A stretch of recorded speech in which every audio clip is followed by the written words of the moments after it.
我再录最后一遍，录不行的话我就放弃了。它老跳，你知道吗？它就是录着，它告诉我要重启。这个相机我也不知道为什么，是因为电池太热了，但是电池也不是很热，还是卡的问题，我也不知道。反正就很烦，就是你不能录了，不到1分钟它就断掉了，然后你就重新开始。然后我现在也没有一个很好的麦克风，我就用这个录音笔。这样的话可能还是要买个无线麦在这个地方，就比较难受吧。如果实在不行的话就算了，不露我这张脸，跟之前的方案一样。好，我们重新开始，再录啊，这个也是在录的。这提词器没有这个提词器的话，我面对镜头都不知道该怎么说话。虽然现在说话也磕磕巴巴，比较不自然。大家好，我是黄洋。大家好，我是黄洋。经常有朋友问我现在拍摄用的是什么设备啊，所以这期视频就跟大家分享一下我现阶段用的拍摄设备有哪些。先说说大家问的最多的相机。我目前的主力拍摄相机是富士的 XS10，买了也没才多久，被我换下来的是之前用的索尼的阿尔法6400。我对富士还是有一点情节在里面的。我的第一台相机就是富士的 XT10。这台相机的外观不太像富士，我甚至觉得这是我见过最难看的富士相机。但为什么我还是会选择它呢？就是因为它干活很好使，而且我觉得它的价格也还算很良心。它的传感器用的是跟富士的高端款 XT4 一样的，对焦速度也蛮快的，还支持机身5轴防抖，再配合自己家的一些本身带防抖的镜头，效果还不错。手持拍摄稍微稳一点的话也没什么问题。它还带一个270度的翻转屏，还有一键录制键还有这个手柄。虽然这让它看起来很不富士，但是在干活的时候就很好持握。还有一个让我决定选它的理由就是它带富士的全套的胶片模拟，而且可以套用到视频拍摄上面。因为我自己不太会给视频后期调色就会经常用一些胶片模拟，然后再稍加修改一些参数就可以直出让我觉得还不错的视频素材这也帮我省了很多后期的时间。然后还有其他的一些细节，比如拍完照可以方便的传到手机上，还有我很喜欢的 USB-C 端口，可以用来充电、传数据，或者是当做耳机的监听接口。所以很明显，这就是一台富士专门为视频拍摄做的机器。我目前用下来感觉主要有2个地方我想吐槽的一个是比较丑这里我说丑是相比较富士的其他几款机型，另外一个就是它的锂电池续航非常的拉垮所以如果你想用它来拍视频的话，一定得多备几块电池。对了，忘了说镜头，我现在是给这台机器配了2个镜头，一个是富士原厂的18-55变焦镜头最大光圈 f2.8， 用过富士相机的人应该都用过这个头，或者是你至少一定听说过这个头。整体素质中上，没有什么明显的短板当然也没有什么特别出彩的地方，不管是室内室外拍视频还是拍照片都能用。另外一个是原厂的35f1.2大光圈的定焦镜头光圈够大，画质也不错，很容易出片当然对焦的时候声音很吵，并且它也不带镜头防抖，所以我一般用它来拍照片，或者是室内光线不足的时候上三脚架来拍摄视频。然后就是我的手机 iPhone 12 Pro Max， 这也是我日常最常用的拍摄设备，拍 4K 视频画质还可以，防抖非常好，拿出来就可以拍基本上不需要像相机那样还要调一下参数。上次丝绸之路自驾视频我基本上都是用这台 iPhone 拍的。用手机拍的最大优点就是快可以让我用最快的速度拍到我看到的东西这个是相机往往比不了的。还有就是这个大疆的 Osmo Action 是一款运动相机，我在某鱼买的二手。我本来想把它作为一个 Vlog 相机它的操作体验也比较人性化，但是我发现它的画质跟 iPhone 比都还是差很多，尤其是它的夜拍非常拉垮，而且用起来也不见得比 iPhone 更方便。最后我是选择在自驾的时候把它用这种吸盘式的支架固定在车里面，用来拍摄车内的人或者是车外的景色，相当于多一个机位来记录因为它是超广角，白天的时候在车里面还是很好用的，其他时候就很少会用它来拍摄。最后是大疆的这个 Mini2 无人机，也是某鱼淘的二手可以拍 4K， 画质也还行当然肯定比不过更高级的 Air 或者是 Mavic 系列这是我第一次买无人机，它的上手操作还是蛮简单人性化的，而且它收纳好后真的很小不过每次用它的时候，展开和用完收纳还是会稍微有点繁琐。因为我平时飞无人机拍摄的场景真的非常少所以我不太想在这个上面花太多钱。Mini2 算是我买得起的最便宜的一款无人机，对我来说属于可以不用但是不能没有的设备只有在户外，比如说自驾的时候，会用它来拍一些风景，来丰富一下我的视频的内容。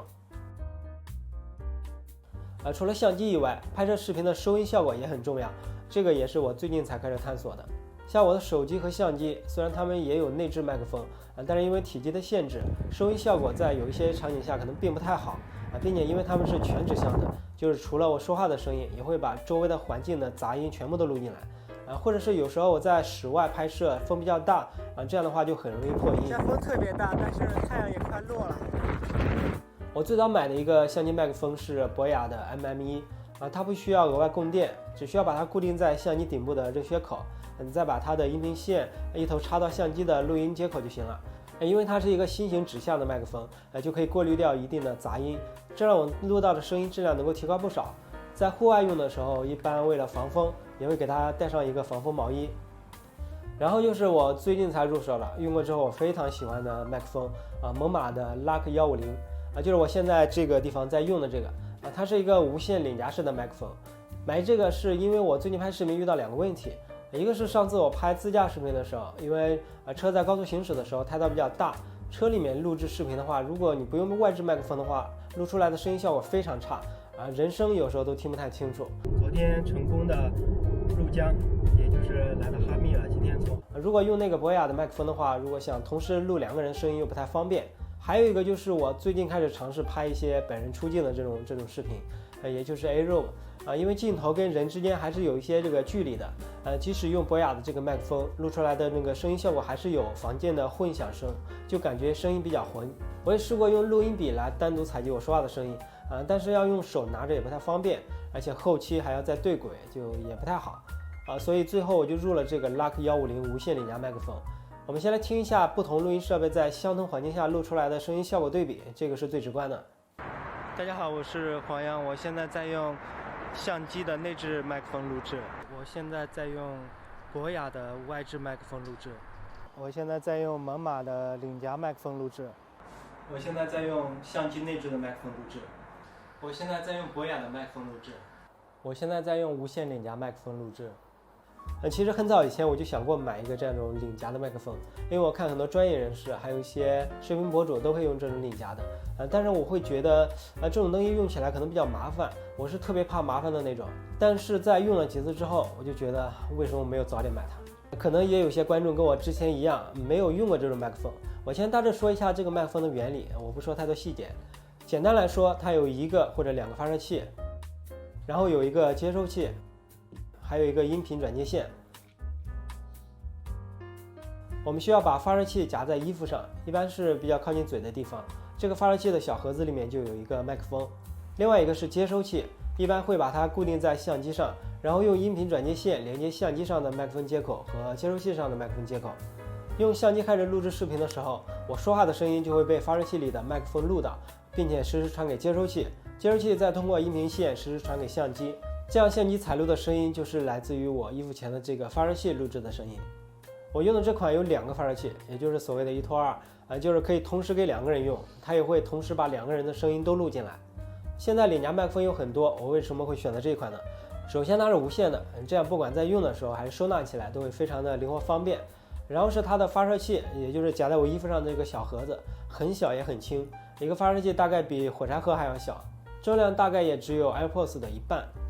接收器上面还可以直接查看录音的状态、电平增益，还有电池电量，还有一个监听接口，可以让我边录边听。另外它还附赠了一对防风毛衣，如果在外面拍的话，有风的时候就可以用上。还附赠了一对咪头的领夹麦，如果不想直接把这个发射器夹在领口上就可以用这个，就比较方便。这些配件就能够满足我更多的使用场景。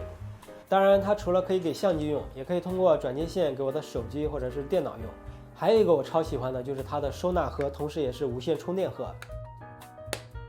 这是不是让你想到 AirPods 的充电方式？对，是这样的。发射器和接收器上都没有任何的充电接口，只要把它们放回收纳盒，就会自动开始充电并完成配对。需要用的时候也只需要你取出来，然后它们会自动开机。我要做的就是把它夹在衣服上和装在相机上，不需要关心连接配对和开关机，取出即用，真的非常方便。最后是我很久前买的一支旧的 Zoom H1N 录音笔，严格来说这应该不算是麦克风吧，但是我后来发现它可以连到电脑、手机，甚至是相机上作为麦克风用，而且录出来的音质还很不错，所以有时候也会用它来录制一些旁白之类的。但是它也有很多缺点，比如说不能充电，还是要用那个5号电池，然后接口也是老的 micro USB， 而且外形也比较有塑料感。不过看到它便宜，录制效果也不错，就一直留着了。拍视频肯定也少不了支架，我现在用的这个三脚架是我一个朋友给我推荐的，一个很小众的品牌，维特利 C810Y 碳纤维支架，比我之前用的那个更轻更小，也更好用。到手价我买的是350多，性价比我觉得还不错。其他的也没有什么好讲的，我对三脚架的要求也不高，这个基本上就够我现阶段用的了。另外一个是早些时候买的富途宝的一个八爪鱼支架，但是我现在发现用的很少，可能是因为我还没有找到使用它的一个场景吧。